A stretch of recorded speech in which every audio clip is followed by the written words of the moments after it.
Hello mga kados, magandang hapon. Hapon na po dito sa Saudi, mag-aalas 5 na. So, mai-check ako sa inyo, Charis, ayan. Hindi ko alam kung matutuwa kayo or maiinis kayo or hindi ko alam. Basta yung chika ko lang for today's video ay naglinis ako kanina ng kwarto ng anak ni Madam Damin kasi nga uuwi na daw bukas. Bukas is Saturday, so bukas daw yung dating. At hindi ako sure doon. Pakiramdam ko hindi matutuloy, Charis. So, ayan. Naglinis na ako, nagwalis, nagmap. Sobrang effort ko kahapon pa lang. Kahapon pa lang na ako paunti-unti para hindi ako mahirapan ngayon. So, ayun na nga, kahapon naglinis ako.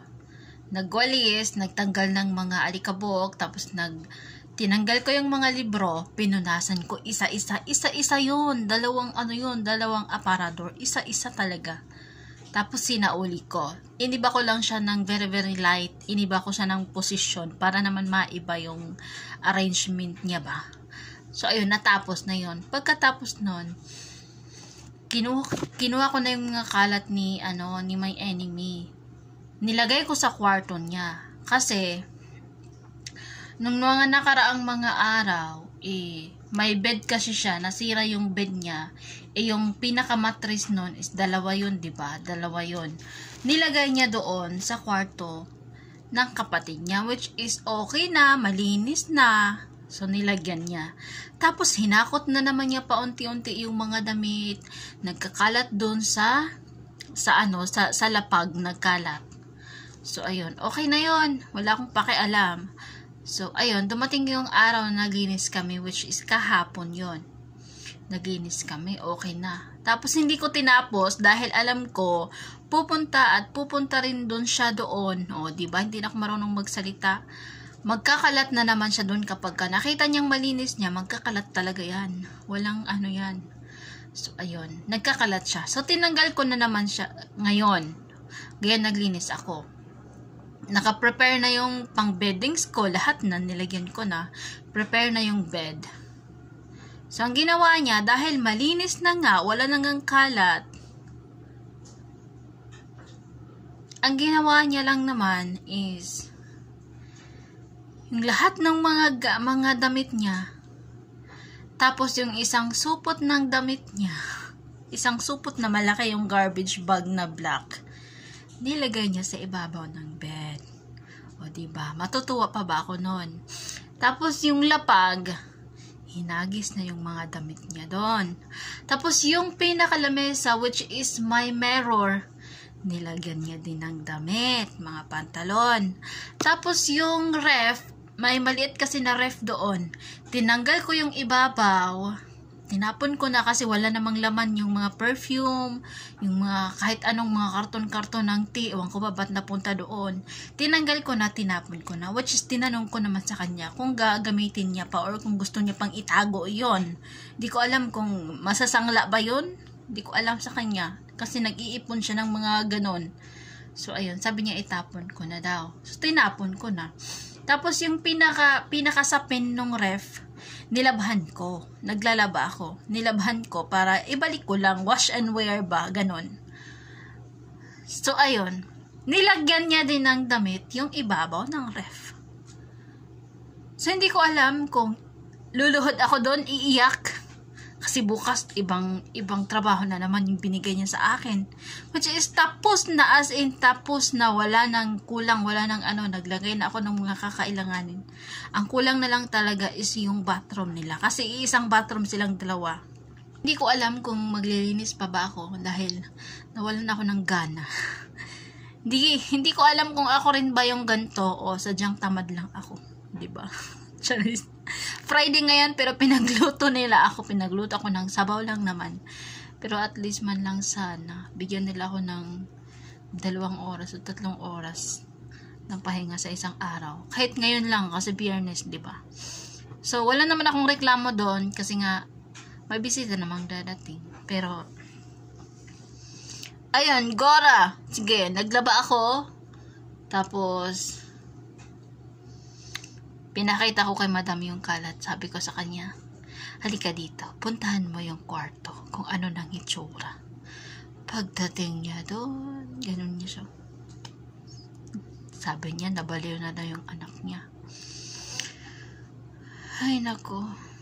Tapos, hinahanap niya pala yung may hinahanap siyang damit, which is hindi ko alam kung meron ba talaga siyang damit na ganon. Gray daw yung kulay, na may nakasulat daw na Armania. May nakasulat daw na Armania. So, ang ginawa ko, hinanap ko na naman doon sa kwarto niya. Kasi yung kwarto niya, as in, wala ka nang maaapakan. Lahat kalat. Mula sa floor hanggang sa kung saan nakasabit dyan. As in, punong-puno siya. Wala ka nang maaapakan na floor. Puro na mga damit, puro na mga kung ano-ano. Para nang basurahan yung kwarto na yon. So, ayun, hinanap ko. Inisa-isa kong tinitignan yung mga damit na nagkalat. Inisa-isa ko, tinabi ko isa-isa para makita ko yung hinahanap niya. Pero hindi ko nakita. Ewan ko kung meron ba talaga siyang ganun o sadyang nagkahanap na naman siya ng gulo. Ganyan yan siya. Kapag ka nagtatanggal ako ng mga gamit, maghahanap ng wala naman siyang ganun. Tapos, ayun na, mag-uumpisa na siyang mang-away. So, ganun siya. Hindi ko alam kung magtatagal pa ba ako dito nang dahil sa kanya o titiisin ko na lang. Dahil wala akong pera. So, may isa pa akong chika. Yung nagpapagawa pala ng soup is si Madam Etch yun. Sabi niya, gawan ko daw siya ng soup. So, gumawa ako ng soup. Kasi nga wala kaming stock na panghalo ko doon sa soup na yun. Sinabi ko sa kanya na wala. Tapos sabi niya, patawagan niya yung driver sa nanay niya para magbili ng patatas sa baba. Malapit lang naman yung tindahan. So, ayun, bumili. Wrong timing naman kasi nga 3 minutes na lang magpi-pray na. Kapag kasi mag-pray na, sarado na yung lahat ng mga tindahan. Sarado lahat. So, inantay muna na matapos yung pray. Tapos, pagdating ng patatas, inaready na. Kasi niready ko na yung mga ibang sahog niya. Niluto ko na, tapos hinabol ko na lang yung patatas pag dumating. So, ayun na, ihabol ko na. Kakalagay ko lang nung carrots at saka yung patatas. Pumunta siya dun sa kusina. Sabi niya, hindi pa ba daw tapos? Sabi ko, ngayon lang dumating yung patatas, paano ako matatapos? Sabi niya, haram, alay kaya Joy, haram. So, ang ginawa ko, wala akong sinabi, hindi na ako umimik. Tapos, madami siyang sinasabi. Sabi niya, abutin ba daw ng 1 oras? Sabi ko, hindi. Konti lang yan. Malapit na yan. Lutuin ko lang yung patatas. Tapos, okay na. Bigay ko na sa'yo. Tapos, sabi niya, okay. Tapos, may pahabol pa. Sinabi niya, ayoko nang mainit na sabaw. Paano hindi mainit? Kakaluto lang. Hindi pa nga luto. So, ayun, ginulo na naman nila yung isip ko ba? Gulong-gulo na yung isip ko ba? Hay nako. Tapos sabi ko sa kanya, paano hindi mainit ibigay ko sa'yo? Kakaluto lang. Nasa fire pa nga, oh. Sabi ko sa kanya, nasa apoy pa nga, oh. Nasa kalan pa. Tapos, gusto mo bigyan kita hindi mainit? Ano yun? Tapos, umalis. Diba?